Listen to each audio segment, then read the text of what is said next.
Olá pessoal, tudo bem com vocês? Nesta nossa aula vamos trabalhar aqui um assunto muito interessante onde ele nos fala sobre equações irracionais. Ou seja, como é que a gente faz para reconhecer quando uma equação é irracional ou não? Simples, uma equação qualquer ela será dita ou será definida como sendo irracional quando aparecer pelo menos uma variável dentro de um radical. Isso quer dizer que eu tenho que ter letra dentro da raiz. Agora, qual raiz? Qualquer uma, seja raiz quadrada, raiz cúbica ou de qualquer outro índice que seja, tá bom? Vejamos aqui a nossa definição então, reparem.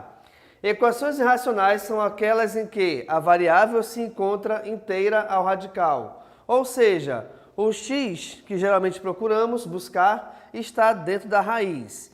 Agora, detalhe importante, tá? Eu te coloquei aqui esse exemplo onde nós temos a raiz quadrada de x mais 3 igual a 7.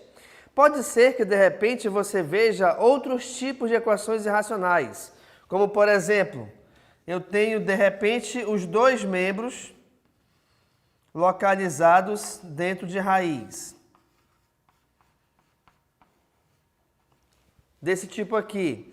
É possível ter esse tipo de equação irracional? Com toda certeza. Uma outra possibilidade é, de repente, além da letra estar localizada dentro de uma raiz, nós também temos outra letra fora dela. Então, nós temos aqui um outro tipo também de equação irracional. Independente de qual desses três tipos você tenha que resolver, o modo de resolução é sempre o mesmo. Como assim? Como é que a gente faz, então, para, de repente, resolver uma equação irracional ou resolver uma equação onde a nossa variável que a gente quer, ela está localizada dentro de uma raiz? O primeiro passo para que a gente consiga resolver uma equação irracional de forma correta é eliminarmos a raiz. Então, aqui nesse caso, por exemplo, eu tenho raiz quadrada de x mais 3 igual a 7. Como é que a gente faz para eliminar uma raiz? Bem, sabendo que a radiciação ela é a operação inversa da potenciação, o que acontece? Eu vou então utilizar a potenciação para que justamente essa raiz ela desapareça de nossa equação.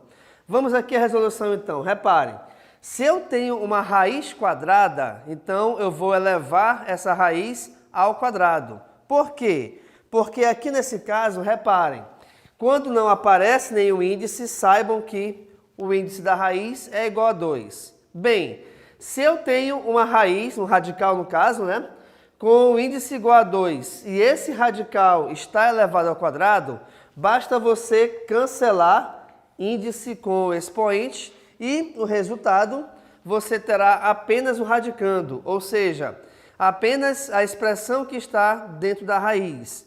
Só que tudo que você faz de um lado da equação, obrigatoriamente você tem que fazer do outro, justamente para que o resultado final não seja alterado.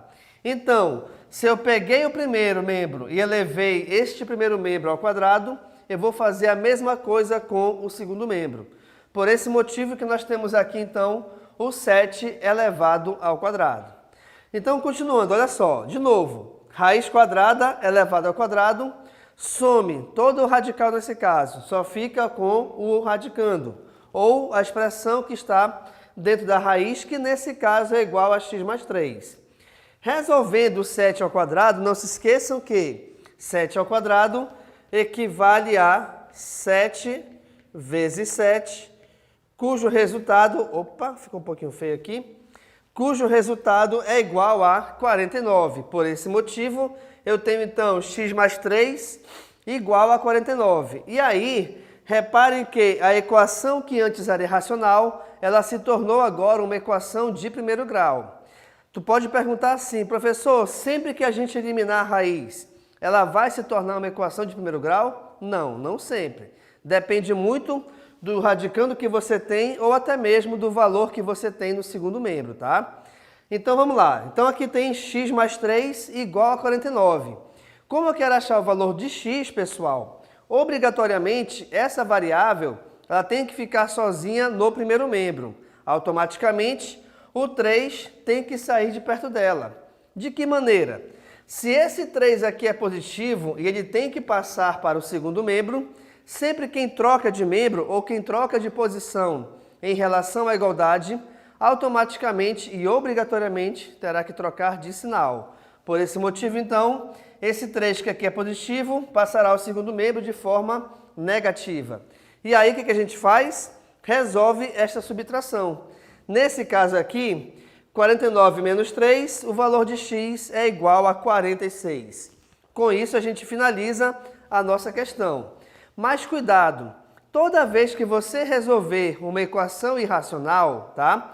Você tem que pegar esse valor, volta esse valor para o início, substitui no lugar do x e verifica se a igualdade estará correta. Porque tem algumas situações em que você consegue achar o valor de x, só que quando a gente volta o x, a igualdade ela não é verdadeira, ou seja, esta sentença será falsa. Sendo a sentença falsa, o valor de x, embora esteja correto em todas as operações, para a gente não valerá, tá bom? Vejamos aqui então, olha só. Eu vou voltar aqui para o início da nossa equação, onde nós temos a raiz quadrada de x mais 3 igual a 7. Bacana? Antes a gente não sabia, agora já sabemos que o valor do x é igual a 46. Então, eu vou ter 46 mais 3 igual a 7. 46 mais 3 dentro da raiz quadrada, perfeito? Beleza. Próximo passo aqui é resolver essa adição. Logo, então, 46 mais 3 é igual a 49. Então, temos que raiz quadrada de 49 é igual a 7. E aí, você pode analisar de duas maneiras aqui. Ou você já determina a raiz quadrada, ou de repente você utiliza de novo essa ferramenta de elevar ao quadrado dos dois lados. É o que eu vou fazer. Então, reparem, eu vou fazer aqui o quê? Eu vou elevar ao quadrado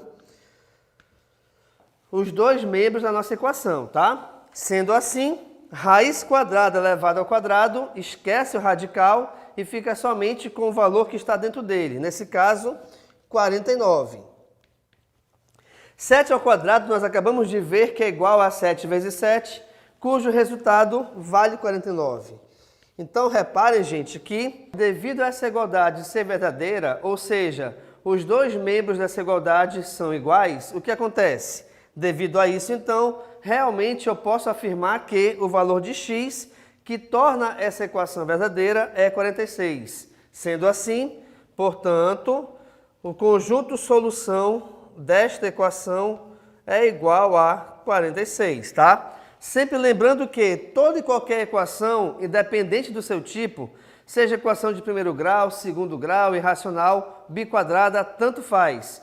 Toda equação ela tem que possuir um conjunto de solução, onde esse conjunto de solução me identifica realmente o valor de x que torna esta equação ou qualquer uma outra equação verdadeira. Neste exemplo, então, o nosso conjunto de solução é igual a 46. Legal, pessoal?